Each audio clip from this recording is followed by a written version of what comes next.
obrigadas a se casar com determinado homem? Como que acontecia isso? O casamento era arranjado. O casamento era arranjado. Os casamentos eram arranjados, sim. Sempre foram. E continuam sendo. No judaísmo ainda continua sendo. Até hoje. Isso não seria uma espécie de machismo? Não, não é machismo. Isso daí é cultura. Isso é cultura.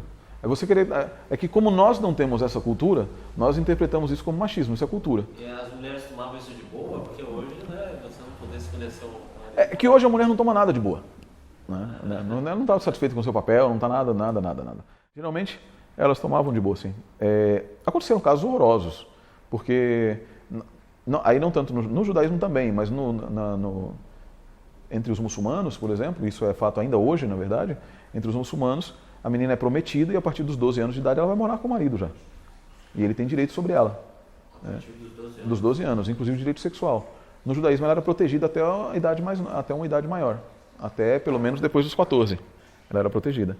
Mas ela já era noiva dele de bebê. Né? Geralmente o que se fazia, a não ser em casamentos de viúvos, etc., é que se prometia os 2 filhos que tinham acabado de nascer. Então o menino que tinha acabado de nascer para a menina que tinha acabado de nascer também. Mas existiam sim. Isso é uma falha do judaísmo. Ninguém pode falar que não, isso está correto, etc. Não está.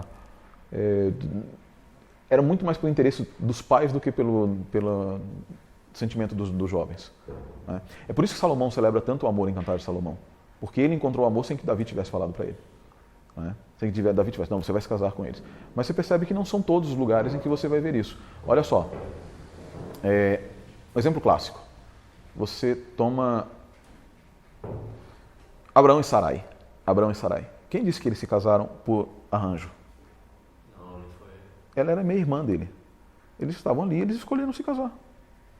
Percebe que não foi por escolha? Então não é fato de que sempre era assim. Aí você pega, aí foi um arranjo. No caso de Jacó, de Jacó, Labão, Leia e Raquel.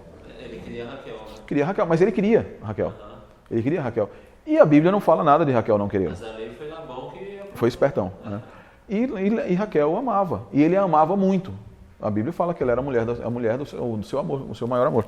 E é interessante que quando, na crença bíblica da ressurreição, quem vai ressuscitar do lado de Jacó é Leia e não Raquel. Raquel foi enterrada em Berseba. E Leia foi enterrada em Berseba. E Jacó e Leia estão enterrados em Macpela. Jacó e Leia foram enterrados juntos e Raquel foi enterrada longe. Ou seja, no caso, é um presente de Deus para ela. Na ressurreição, Jacó vai levantar e vai olhar, cadê Raquel? Tá Leia. Entendeu? Era para você ter casado com uma só. Mas na ressurreição você crê que vai ser dessa forma? Sim. Porque virou pó tudo, né? Virou, mas eles estão lá. Ressuscitam no mesmo lugar. Né? Porque depois Não, ressuscita no mesmo lugar. Ressuscita no mesmo lugar, vai ressuscitar no mesmo lugar. A tradução judaica é isso. Tanto que em os ortodoxos, né, alguns partidos judeus, não sei se em todos os lugares, mas eles são enterrados em pé, para sair mais rápido na ressurreição. Né? Tem enterro em pé, que você fica em pé para sair mais rápido na ressurreição. Já acreditam na ressurreição. Creem na ressurreição. Os saduceus não criam. Né?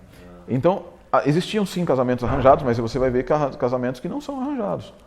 Por exemplo, quer dizer, são arranjados, mas veja como são arranjados. Olha só, você vai...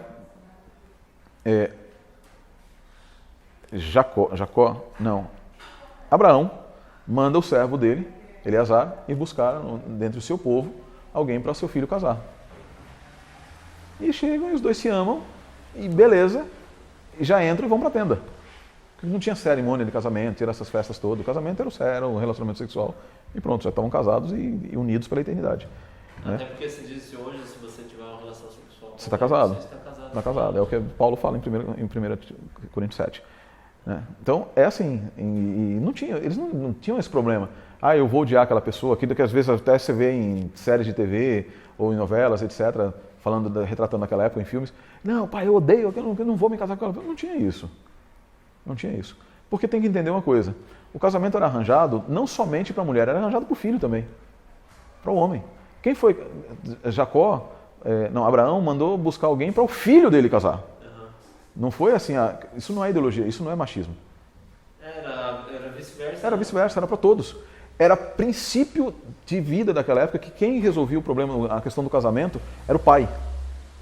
Eram eles que conversavam. E não era o homem assim, era sempre, eu vou arranjar um casamento para minha filha. Não, eu vou arranjar um casamento para o meu filho, para minha filha, até para o servo muitas vezes. Você vai se casar porque eu não tenho filhos, você agora, por uma lei, a lei antiga também dizia, sem filhos, você podia ter o servo como sendo seu herdeiro, então você vai se casar com a mulher que eu vou arrumar para você. Não era isso. Na tradição judaica foi um plano de Deus, isso? Não, essa... Ou Deus não falou nada? Não, Deus não fala nada sobre isso. Não fala nada. Isso era cultura, isso era uma questão cultural. Era uma questão cultural. Todos os povos do Crescente faziam isso. Porque tinham interesses. Tinham interesses em manter... e não eram interesses escusos, eram interesses bons. Porque o interesse principal era em manter em mãos conhecidas a riqueza que haviam acumulado. E também o interesse de que seus filhos tivessem bons casamentos. Tanto que a última parte da cerimônia judaica, isso é mais moderno, mas é a cerimônia em que a mãe diz para o noivo, a mãe da noiva diz para o noivo e a mãe do noivo diz para a noiva, diz assim, ela dá um suco de uva para ele tomar e diz assim, que as tuas palavras e tuas ações sejam tão doces quanto este suco da uva. Querendo que dizer assim, fale docemente e haja docemente. Ou seja, a preocupação de que os pais, de que eles puderem... Você vai, coloca um filho e uma filha para namorar, aí os dois estão namorando. Aí chega um cara de bermuda quase no chão, né, com um boné de aba reta ou um boné virado para o canto e vem para você e fala assim, você tem uma filha, não tem também? Você tem Eu tenho 2 filhos. 2 filhos, né? Você não vai ter esse problema. Mas no meu caso, por exemplo, você tem, aí chega aqui, e aí, mano, beleza? Dá desespero. Dá desespero, né? Ou chegar na sua casa o seu filho e falar assim, pai, vim aqui te apresentar minha nova namorada, uma pessoa do bem, Suzane von Richthofen. Né? Suzane von Richthofen, a que matou os pais. Né? Já imaginou? Então, os pais naquela época, eles queriam saber. Então, eles conheciam a família do noivo, conheciam a família da noiva, se conversavam, conheciam muito tempo antes, sabiam a índole deles, sabiam a criação, e eles estavam preocupados em o casamento ser um bom casamento. Não era só para a mulher. Então, é por isso, está vendo, o argumento do feminismo, do feminazi, né, como algumas pessoas falam, ele é falho por causa disso. Porque ele só vê um lado da moeda, o outro lado, que a maior parte da Bíblia está falando de casamentos arranjados para filhos, homens. Né? Exatamente. Então, Então, no momento que você falou que era uma falha do judaísmo... Não, mas mesmo esse arranjado para o menino, eu acho que olhando de hoje, seria uma falha nesse sentido. Olhando hoje, seria uma falha.